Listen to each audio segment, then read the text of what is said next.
にちは。今回は先週第3話への視聴者の反応をご紹介します。このチャンネルでは最新アニメの視聴者の反応や感想をご紹介しています。みんなの解釈や考察を知るとアニメ視聴の楽しみが増えると思いますので、ぜひ最後までお楽しみください。タイガーマスク着た。サーバルなのかよ。虎だ。お前は虎になるのだ。なんでこの展開でタイガーマスクなんだよ。タイガーマスク裏番組に喧嘩売ってる感。力が正義ではない、正義は力だ。チーターマンみたいな。タイガーマスクネタか。裏で筋肉マンやってる時にタイガーマスクか。筋肉マンの裏でタイガーマスクだろ。1は巨神兵、2はギタのサーカス、3はタイガーマスク。毎回アニメパロやるのか。みたいやな。ガンダムとかありそう。ヤマトもあるかも。次はサザエさん回だな。そろそろガンダムかヤマト来そう。もしかして弦が相当な大御所なのでは。モンゴリアンチョップで村井とつながった。タイガーマスクダブルガールズサイドやらないかな。サーバルちゃんがここで復活。レスラーが異世界転生して姫にジャーマンかけるやつなんだっけ。主人公22歳設定で中の人19歳。現実はどういう時代設定なんだ。作画3日分。作画3日分。次へ3日伝説か。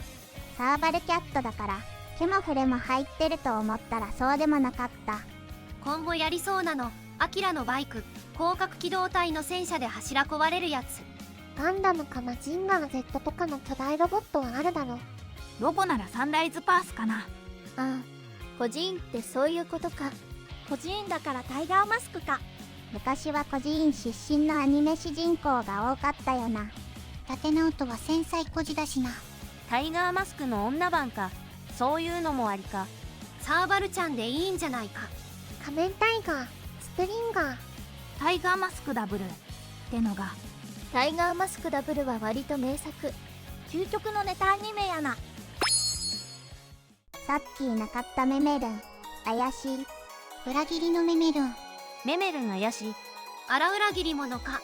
黒幕かよ。裏切り者枠か。スパイなのかな。お、ユダか。こいつが黒幕か。アニメの内容を知ってるなら最初から対応しとけっていう流れ。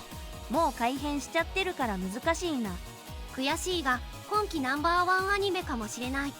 タイガーマスクにすごい作画ってイメージなかったな。リズムチ演出まで含めてってことかな。元作品のエルフはどうなってるんだ。やっぱ裏切り者なんか。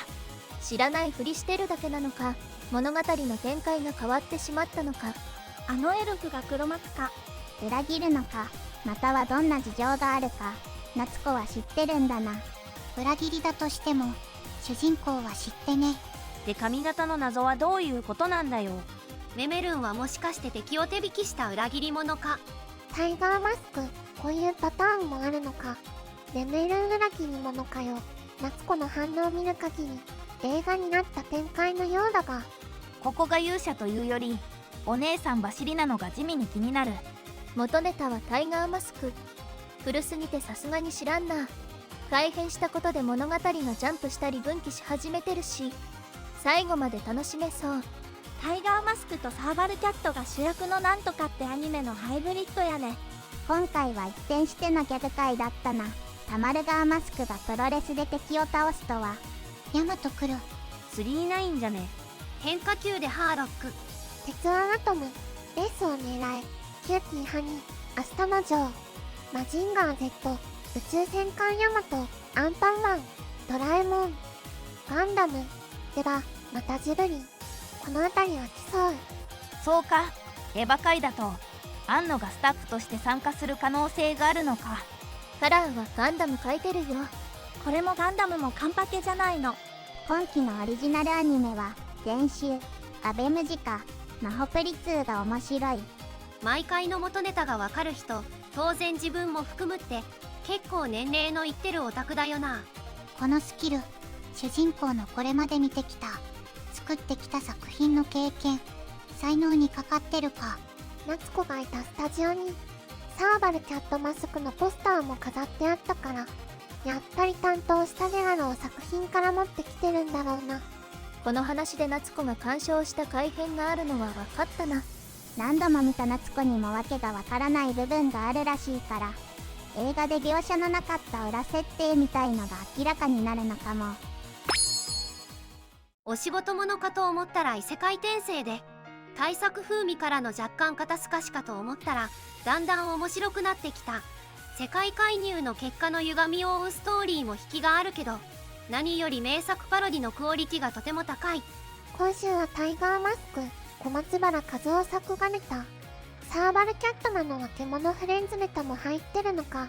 この路線もありなら、今後は巨人の走るパン三世あたりもやりそうやな。今回はタイガーマスクか。兵器演出以外でも良いのなら出咲演出もあるかも。A パートを見てつくづく思ったのは、夏子は髪をセットするべきということ。これだけで画面がずっと綺麗に見えた。ストーリーの修正が拡大し、展開は思わぬ方向に。次回が気になる。いいね。アニメ制作の話にするよりこっちの路線にしてくれてよかった。夏子はとっつきづらい天才型キャラと思いきや、祭りを満喫してたり俗っぽい面もあって、回を増すごとに好きになってく。ユニオとの絡みもおもろい。舞は過去作品のオマージュを散りばめて敵対度マックス。アニメの世界に入り込んだストーリーなだけのことはある。夏子のアニメーター起動シーンは魔法少女の変身シーンっぽい描写なのもいい。前週、今週も楽しかった。字幕放送で作画3日分の必殺技とかしっかりわかるのもすごく嬉しいです。毎回パロディがあるのかな。次回も楽しみにしています。そしていつかオールリテイクになる時が来るの。ほわ。とても良いですな。いろんな作品のオマージュ絡めて毎回違う見せ方しているのが良いし、過去というか事実改変で未来が変わることで新鮮さもある。主人公どんどん顔出していこう。3話はタイガーマスクだった。そういうのもあり、そりゃアニメだから巨大化しても良いんだよな。ということはクロスカウンターとかデンプシーロールもありなのか。にしてもちょっと懐かしい感じのアニメ異世界の出来が良すぎる。そして目覚めるたびに出される勇者料理が豪華に。異世界転生ものってあまり見ないんですが、作中で夏子ももっと見とけばよかったと言っていましたね。笑い。映画の内容を変えていっちゃっていいんでしょうか。そしてボイドの目的が気になります。世界を滅ぼした後はどうしたいんだろう。アトメメルンの動向も要チェックですね。人々の楽しさが伝わってくるお祭りシーンなどの動きも良かった。エネルギー消費を厭わない夏子の作画モードは日本のアニメ史をたどっているようで毎回楽しみ。夏子が修正、追加することで本来の展開がどんどん巻かれているようで、そのうち本当の滅びゆく物語の先の世界になったりするのかな。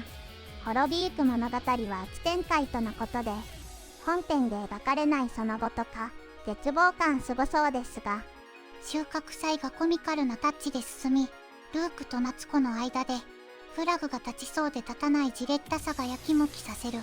束縛されてまで夢の実現を他人に頼らずに独力でやればいいと助言しておいて、特に具体的な方法をアドバイスしないのは夏子にとってそれが当然のことだからだろう。かように中性的な飲酒社会と夏子の生きていた自由主義が対比されるのだが、デスティニーがケロリと終始変えできるのは創作の中の世界だからという感じがある。コミカルであっても着実に創作と自己実現の間の葛藤の間合いを詰めてきている。面白かったです。最後まで見てくれてありがとうなのだ。なので高評価が欲しいのだ。感想コメントも欲しいのだ。チャンネル登録してくれると嬉しいのだ。お願いするのだ。